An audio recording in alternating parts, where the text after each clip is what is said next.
Salut. Oh, oh, Pono, Pono.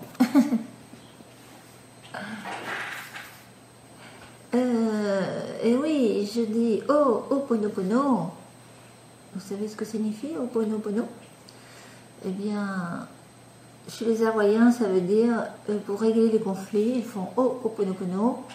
Ils envoient l'univers. Je ne sais pas si ça marche pour tout, mais pour les conflits relationnels, conflits de couple, conflits en général, ça peut marcher. Hein. Ça ne coûte rien d'essayer. C'est l'équivalent chez les chrétiens de je me repens, désolé, je vous aime. Pardonnez-moi. Ils disent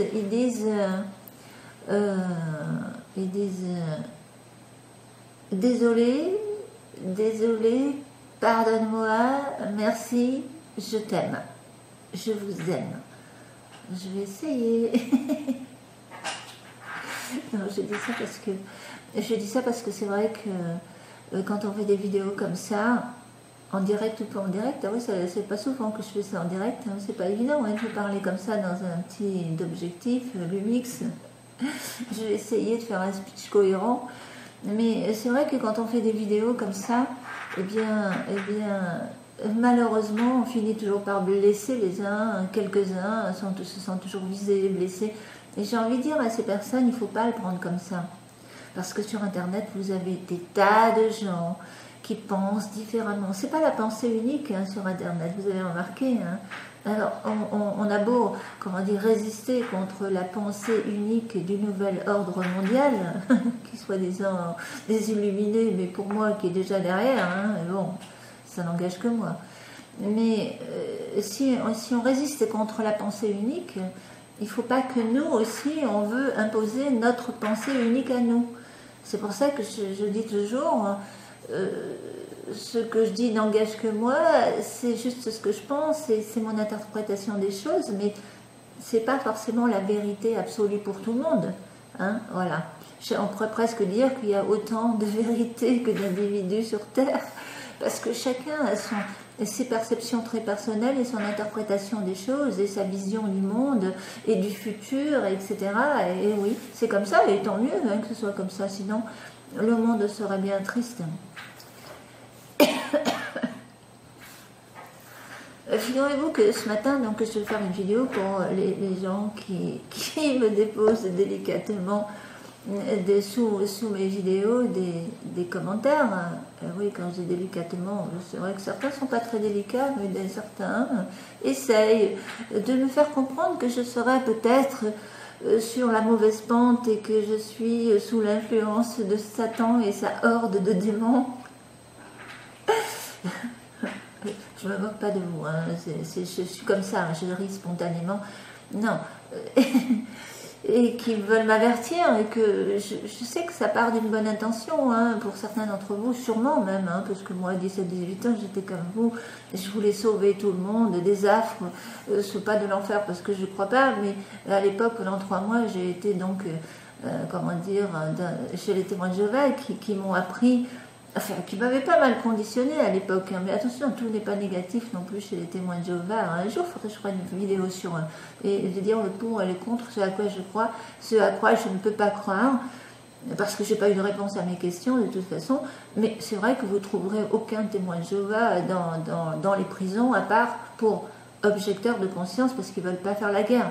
Mais c'est rare quand même que les témoins de Jéhovah soient des racailles mais bon, il y a d'autres problèmes chez eux aussi. Des problèmes, il y en a partout. Ils ne sont pas tout purs, tout blancs non plus. Bon, et c'est vrai qu'on ne peut pas généraliser non plus, parce que des brebis galeuses, il y en a dans toutes les institutions, et même plus haut niveau de l'État. Il y en a partout, parce que nous sommes dans un monde de dualité où l'ombre et la lumière, eh bien, il y a les deux. Il y a les forces obscures et les forces de lumière. Et donc, il ne faut pas tomber de l'autre côté de la force obscure, comme disent certains. Mais c'est vrai que beaucoup tombent de l'autre côté, surtout chez les people, ceux qui aiment la gloire, l'argent, le veau d'or, et qui aiment les médailles, les honneurs, et qui sont pétris, figés dans un ego surdimensionné, etc. Bon, on en a tous encore un peu de l'ego, il en faut. Hein. De toute façon, il en faut aussi des gros égos, hein, sinon il n'y aurait personne qui voudrait faire de la politique. Et, ouais. Et on n'aurait peut-être pas de people non plus pour nous distraire. Donc, mais c'est pas ça, c'est que quand on s'attache trop, c'est l'attachement, je veux dire, à ce besoin absolument de gloire, de médaille, d'honneur, de reconnaissance sociale. C'est très, comment dire, le fait d'attacher trop d'importance à ça qui est négatif en fait. Voilà. Parce que certaines personnes peuvent très bien être riches et célèbres, mais ils ne sont pas attachés à ça. Et quand ils vont passer de l'autre côté, ils s'en détachent totalement. Mais contrairement à certains qui peuvent rester attachés et qui vont errer dans le bas astral à la recherche de leur magot, comme disait Jésus, là où est ton trésor sera aussi ton cœur. Jésus disait des choses très intéressantes forcément, parce que Jésus il avait plein de dons hein, et il sortait hors de son corps. Mais je voudrais répondre donc à ces personnes donc, qui s'inquiètent pour moi. Et dans un deuxième temps, si ça vous intéresse, je vous montre tous les textes où Jésus parle dans les évangiles, parce qu'il faudrait tenir compte des propos, des paroles de Jésus, plus que ceux des apôtres, je dirais même, parce que c'est quand même Jésus le grand maître. Hein. Enfin, pour moi, c'est le grand maître, l'éveillé. Je ne vais pas spéculer sur il est le Fils de Dieu ou pas le Fils de Dieu, hein, je laisse ça aux autres. Mais pour moi, je le vois comme un très très grand éveillé, un maître spirituel qui avait des dons il était thaumaturge, enfin il guérissait quoi, il exorcisait et en exorcisant, il guérissait en même temps parce qu'il y a beaucoup de maladies psychiatriques et autres maladies physiques qui viennent du fait qu'il y a des entités qui vampirisent les humains, qui se collent donc à l'aura des personnes. Et qui les vampirisent, voilà, les vampires énergétiques comme certains parlent de ça comme étant simplement un égrégore de l'énergie psychique, d'autres en parlent comme de véritables entités, esprits désincarnés, peu importe comment vous les voyez, c'est pas très important. Ce qui est important, c'est ce qu'il faut savoir, c'est qu'ils vous vampirisent comme un tic sur une bestiole. Hein, vous avez vu les tics sur les chats et les chiens à la campagne, c'est horrible. Et ben ils pompent les tiques, ils pompent le sang jusqu'à affaiblir la personne. Et bien là c'est pareil, ces entités psychiques, quel que soit le nom que vous leur donnez, vous vampirisent de votre énergie et vous rendent malade physiquement et spirituellement et malade psychologiquement. Et donc il faut s'en dégager. Et non seulement il faut s'en dégager, mais il faut surtout ne pas les attirer. Parce que si vous passez votre temps à les attirer, malgré vous, parce que vous ne savez pas comment faire pour ne pas les attirer, ben vous allez toujours être embêté par ces entités, vous allez toujours avoir des problèmes dans votre vie, des problèmes de maladie, des problèmes de toutes sortes de problèmes, des problèmes d'addiction à l'alcool, la drogue, la clope, etc. Parce qu'il y a des entités qui ont ces addictions, qui elles viennent se scotcher à vous et qui vous font faire ce qu'elles veulent que vous fassiez. Et voilà, donc il faut déjà pas les attirer. Et c'est de ça que je vais vous montrer après sur les textes. Hein. Sur la seconde partie, je vais faire ça en 2 vidéos. Vous allez voir que c'est très très clair ce que Jésus disait à propos de ces entités, pour comment il faut faire pour ne pas les attirer. Et c'est assez simple, hein. Tout le monde peut le faire, ça, tout le monde peut. Mais après, c'est vrai qu'il va y avoir la nécessité d'une purification intérieure, et ça, c'est un petit peu plus difficile, parce que j'ai vu que sur Internet, il y a pas mal de gens, surtout chez les évangéliques born again, qui ne veulent pas entendre parler de purification intérieure. Pourtant, ce sont les paroles de Jésus. Pécheurs, lavez vos mains, purifiez vos cœurs, disait-il. Et ça, c'est très important, ça suppose un travail sur soi, sur les... Il faut pouvoir se regarder dans la glace et voir les forces et les faiblesses. C'est toujours facile de voir les forces, hein, les qualités, mais c'est plus difficile de voir nos propres défauts. Et il faut pouvoir se regarder et dire ça, chez moi, ça ne va pas. Parce que ça, c'est un trait de caractère qui me nuit à moi, aux autres, à l'environnement, à la société. Et donc, il vaut mieux que je travaille là-dessus, que je m'en débarrasse, parce que sinon, je m'attire toujours les mêmes problèmes. Et ça, c'est un véritable boulot, c'est ce qu'on appelle un travail sur soi. Il faut avoir envie de le faire. Et beaucoup, malheureusement, beaucoup, chez les chrétiens, surtout les évangéliques born again, qui pensent qu'il suffit de plonger dans la piscine de Morgan Priest pour être nettoyé et que hop, c'est fini, on n'en parle plus, on n'a plus de défauts, on n'a plus de vices, on n'a plus rien. Du jour au lendemain, on serait donc devenu des saints. Et c'est pas ce que Jésus disait, hein, je vous assure, ce n'est pas ce que Jésus disait. Mais je crois que beaucoup d'entre vous ne connaissent pas vraiment les évangiles. Maintenant, mais ça, je vous dis, je en parlerai sur la seconde partie. Maintenant, je vais vous dire quelque chose par rapport à ce tarot, parce que certains me disent que je suis sur la mauvaise pente à cause du fait que j'ai touché au tarot. Mais le tarot spirituel, je vais vous dire, déjà, ce tarot spirituel, c'est pas pareil. Je capte juste des informations dans l'espace des variants, dans l'anosphère, dans l'éther. Hein. Et bon, enfin, certains les appellent la mémoire universelle, les annales akashiques, tout ce que vous voulez, enfin, peu importe. Moi, je dis l'éther, l'anosphère. Et je n'invoque pas les esprits, je ne m'amuse pas à faire de l'occultisme, et d'ailleurs, il ne faut pas avoir peur non plus du mot occulte. Et je vais vous dire pourquoi dans l'Ancien Testament, c'était interdit, il y avait des vraies raisons aussi. Hein. Mais déjà, le mot occulte et ésotérisme, je vois que ça avait très peur. Ça, c'est Satan, tout de suite, c'est Satan et ses démons hein, quand on parle. Mais non, le mot occulte signifie simplement caché et ésotérique, secret. Un enseignement secret qui était réservé, entre guillemets, hein, parce que c'est pas tellement réservé aux initiés, vu que vous pouvez avoir accès à cet enseignement dans les livres, et en faisant même partie d'une société dite secrète, mais il n'y a aucun secret. Vous pouvez, voilà, chez les Rose-Croix, chez les francs-maçons, etc., mais pas les francs-maçons politiques, parce qu'eux, effectivement, ils sont les politiques qui cherchent la gloire, les honneurs, et manipuler le peuple pour imposer leur dictature mondiale.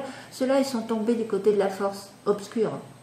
Mais après, il y a tous les autres, comme disent les brigandes, d'ailleurs les brigandes en parlent, il faudra regarder cette vidéo sur les francs-maçons et des brigandes. Je crois que ça, c'est très très vrai.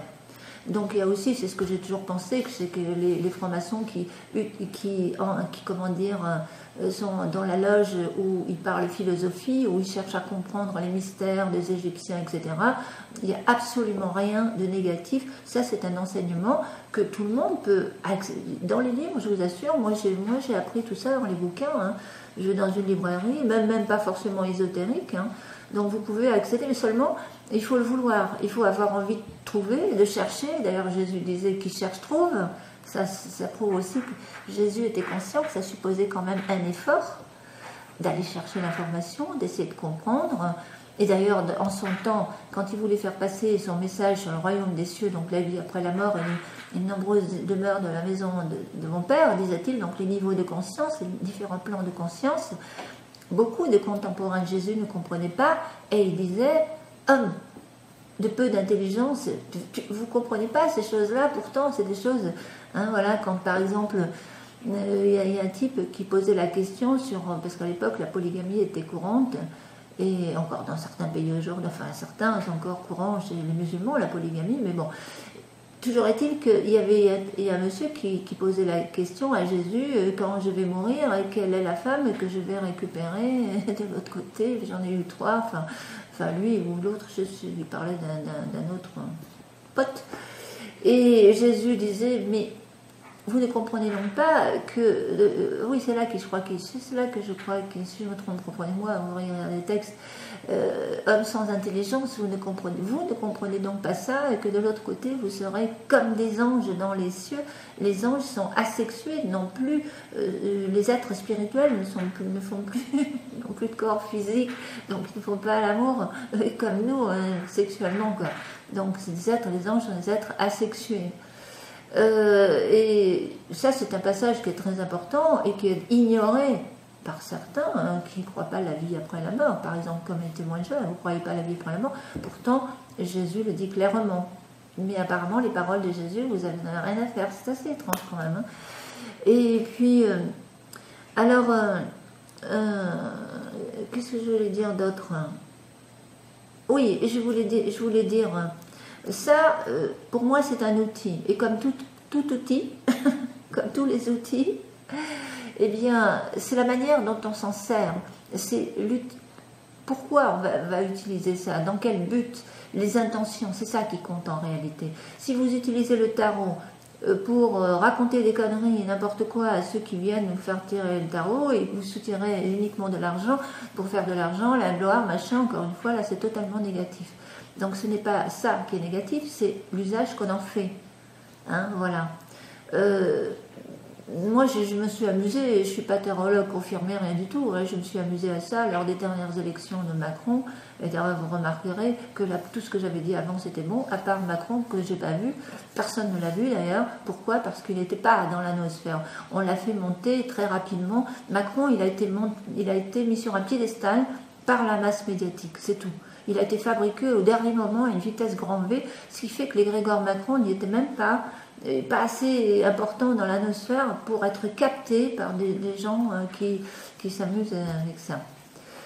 Moi, je l'explique comme ça. Hein. Maintenant, je vous dis, c'est juste mon explication. Mais vous regarderez les 2 vidéos que j'ai laissées en ligne et vous lirez en dessous.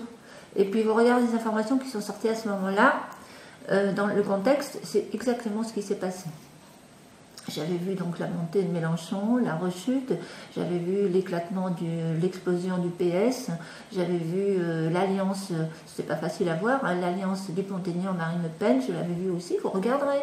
J'ai vu tout ça, j'ai vu que Asselineau c'était 0 plus 0 égale la tête à Toto, comme j'avais fait une vidéo là-dessus aussi, qui m'a valu beaucoup de dislikes.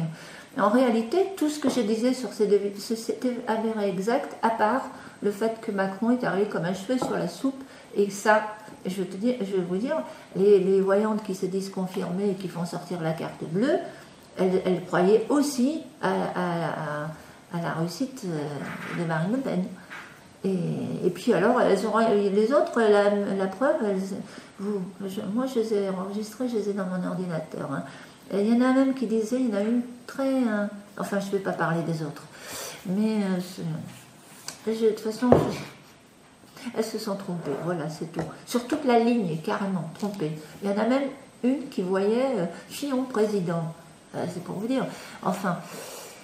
Donc, non, je pense qu'effectivement, quand on s'amuse à ça, il faut le faire dans un but d'aider. D'ailleurs, on ne voit pas sur le long terme, on voit juste ce qu'il y a dans la noosphère, dans l'instant présent, ou c'est un futur très très proche.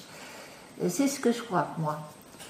Ce qui fait qu'effectivement, la plupart du temps, hein, quand j'ai tiré le tarot pour mon entourage de la famille, ça c'est quand même souvent révélé exact. Hein, c'est impressionnant même.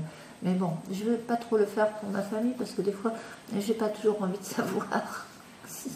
Je les laisse faire. Parce que de toute façon, même si vous dites à quelqu'un, ouais, là, c'est pas une trop bonne idée, hein,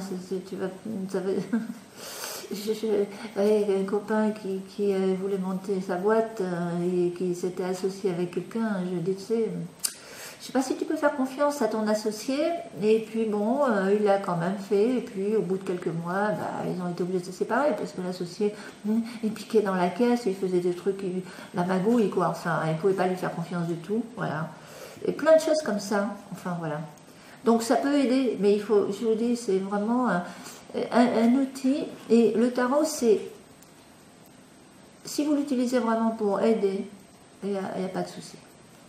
Vous garderez, je pense, vous pouvez peut-être garder votre don. Je ne dis pas que tous les gens sur Internet sont malhonnêtes non plus. Hein. Il y en a sûrement des honnêtes et qui font ça. Elles font leur métier, mais bon, c'est sûr que si elles font revenir et qu'à chaque fois... C'est le danger, c'est ça. Le danger, c'est qu'il y a une dépendance. Il y a des gens qui deviennent dépendants, mais s'ils ont de l'argent acheté et qui préfèrent aller voir une médium, enfin, je ne sais pas, médium ou tarologue, pour avoir de l'espoir, et plutôt que de se jeter sur des neuroleptiques, sur des médocs, de la drogue ou autre, pour fuir la réalité qu'elles ne peuvent plus supporter, ces personnes, elles font ce qu'elles veulent avec leur pognon, ça c'est clair. Hein. Ouais. Seulement voilà, si elles ont des petites payes et qu'à la fin du mois, elles ont tout claqué là-dedans, et tout ça pour se faire leurrer, à un moment donné, elles vont avoir les boules, elles vont se dire, voilà, j'ai été dupée, mais voilà, c'était quand même leur choix aussi, parce qu'on ne leur a pas mis non plus un pistolet sur la tempe pour le faire. On est quand même toujours responsable de nos actes, on ne peut pas toujours trouver, chercher un bouc émissaire hein, aussi non plus. Hein. on est quand même responsable de nos actes. Personne n'oblige personne à aller voir une voyante, une tarologue, un médium, etc. Mais c'est des gens qui peuvent aider aussi, je pense, à condition qu'elles soient honnêtes et sincères. Et certains, malheureusement, ils n'en ont rien à foutre. Hein, je veux dire, elles vont vous dire exactement ce que vous avez entendu. Elles vont vous dire, ouais, super, vous allez rencontrer un tel, vous allez vivre le grand amour, vous allez devenir riche, vous allez trouver un job, etc. C'est peut-être même pas vrai, et vous y croyez. Bon. Et puis vous allez revenir, et puis vous allez redonner la carte bleue, et puis voilà, ça, enfin bref, vous avez compris. Donc, tout est outil, et la manière dont on s'en sert, c'est ça qui est important. Et ça c'est pareil pour Internet. Internet et la télé, c'est un fabuleux outil, seulement si on ne sait pas zapper, si on regarde des vidéos, qu'on regarde n'importe quelle horreur, ça va être négatif. Et si vous regardez des choses intéressantes et des bons trucs qui vont vous nourrir spirituellement, intellectuellement, ça va être positif.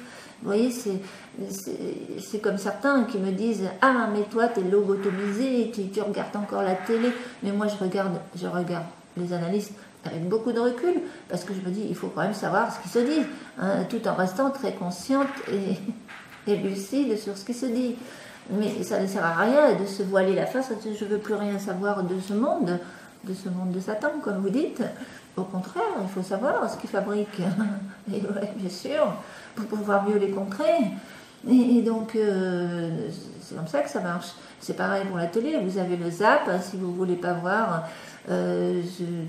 Personne ne vous oblige à regarder des émissions bidons, Ruquier ou l'autre Hanouna, ou du divertissement, du râle et pâquerette.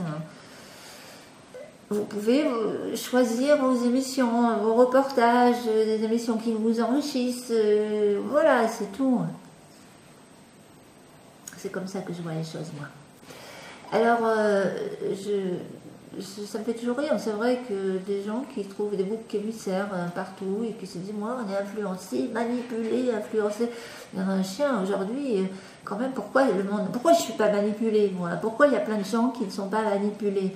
Parce qu'ils ont fait un travail d'éveil spirituel et ils sont conscients et lucides et ils savent qu'une publicité, et s'ils n'ont pas envie de se faire influencer par la pub, ils ne se feront pas influencer par la pub, par rien, quoi. Je veux dire, moi, la pub, elle ne me fait aucun effet depuis longtemps. Depuis gamine, je sais que la pub, c'est là pour nous faire acheter. Vous voyez? Donc, c'est vraiment... Alors maintenant, je vais vous dire pourquoi. Pourquoi les anciens dans l'Ancien Testament... Les rédacteurs de l'Ancien Testament ont mis c'est une abomination devant l'Éternel, mais vous ne devez pas y toucher, tout simplement parce qu'à l'époque, ils ne maîtrisaient pas tout ça. Ils ne connaissaient pas les lois spirituelles, la loi de résonance, etc. Et si on ne connaît pas les lois spirituelles, eh bien effectivement, vous pouvez avoir des gros problèmes. Donc pour éviter des gros problèmes de possession, etc., et ensuite, ça donnait la chasse aux sorcières. On ne va pas revenir à la chasse aux sorcières, hein. Non, vous serez bien capable. Non, mais pour éviter donc des cas de possession, etc., et de vampires énergétiques, eh ben, il disait tout simplement, n'y touchez pas, c'est tout, c'est dangereux, n'y touchez pas. Cherchez pas à comprendre, c'est dangereux, vous ne pouvez pas maîtriser, n'y touchez pas. Mais aujourd'hui, si on connaît, moi je sais ce que je dois faire et pas faire. Je connais, tout le monde ne les connaît pas, mais il y a quand même beaucoup de gens qui commencent à connaître la loi de résonance, qu'ils appellent la loi d'attraction, la loi de cause à effet, et les lois spirituelles, quoi. Voilà, et la loi de résonance, c'est très important dans comment ça marche. Hein, sur l'aura, le champ magnétique, et ça, qu'est-ce qui devient ce champ magnétique qui nous entoure en fonction des émotions, de nos sentiments positifs ou négatifs. Et c'est ce que je vais vous expliquer avec les textes de Jésus sur la prochaine vidéo, parce que là, je sens que ça va couper, et donc je vais m'arrêter là, et donc il y a une suite. Hein, voilà. Merci pour l'écoute.